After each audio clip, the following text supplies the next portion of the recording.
ఆయన్ని ఒక్కడిని ఓడించడానికి అధికార వైసీపీ నానా తంటాలు పడుతోంది. ఎలా అయినా సరే అసెంబ్లీలో అడుగు పెట్టనివ్వకూడదని నానా హంగామా చేస్తోంది.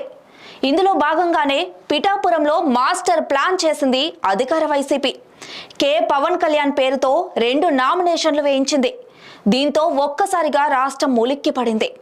ఒక్క మనిషిని ఎదుర్కోవడానికి ఇంతకి తెగించాలా అంటూ ఆడిపోసుకుంటున్నారు.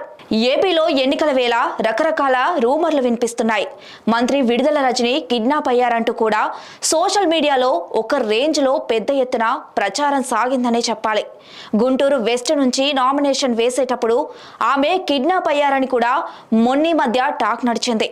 అయితే ఆమె మంత్రి విడుదల రజని కాదని అదే పేరు కలిగిన మరో మహిళ అని తేలడంతో అందరూ రిలాక్స్ అయ్యారు.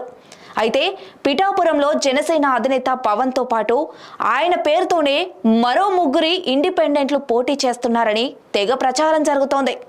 అయితే నామినేషన్ల పర్వానికి సంబంధించి ఇవాల్టితో గడువు ముగిసింది కాబట్టి ఒక్కసారి ఫైనల్ లిస్టు చూస్తే మాత్రం పిఠాపురంలో పవన్ కళ్యాణ్ పేరుతో 2 అభ్యర్థులు బరిలో ఉన్నారు. దీంతో ఇప్పుడు ఏమవుతుందా అనే అనుమానాలు ఎదురవుతున్నాయి.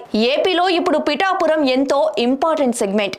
అక్కడ కోడి కూచినా సరే రాష్ట్రం అంతా హాట్ టాపిక్ అవుతుంది. ఇక్కడ ఎలాగైనా పవన్ ను ఓడించడానికి వైసీపీ ఎన్నో కుయుక్తులు పన్నుతోంది. ఏ అవకాశాన్ని కూడా వదలట్లేదు. ఇందులో భాగంగానే ఫ్రీ సింపుల్ జాబితాలో ఉన్న గాజు గ్లాసు గుర్తును ఇండిపెండెంట్లకు దక్కేలా పావులు కదుపుతోంది.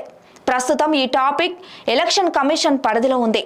అయితే కేవలం జనసేనకు మాత్రమే గాజు గ్లాసు గుర్తు కేటాయించాలని ఆ పార్టీ నాయకత్వం ఎలక్షన్ కమిషన్ కు ప్రత్యేకంగా విజ్ఞప్తి చేసింది.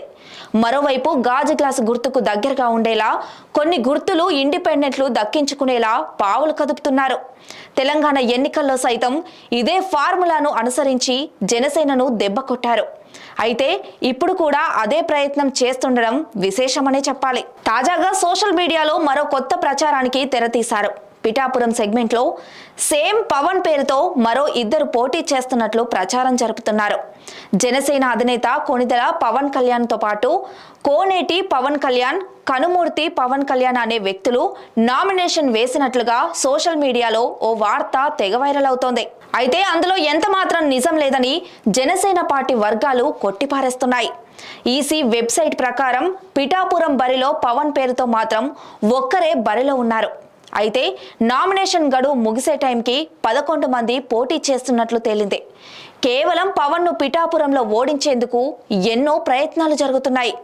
అయితే దీనిని ముందుగానే పసిగట్టిన పవన్ వెంటనే శ్రేణులను అలర్ట్ చేశారు. ఇలాంటి పుకార్లను నమ్మవద్దని పార్టీ కార్యకర్తలకు అంతర్గతంగా సమాచారం ఇచ్చినట్లు తెలుస్తోంది.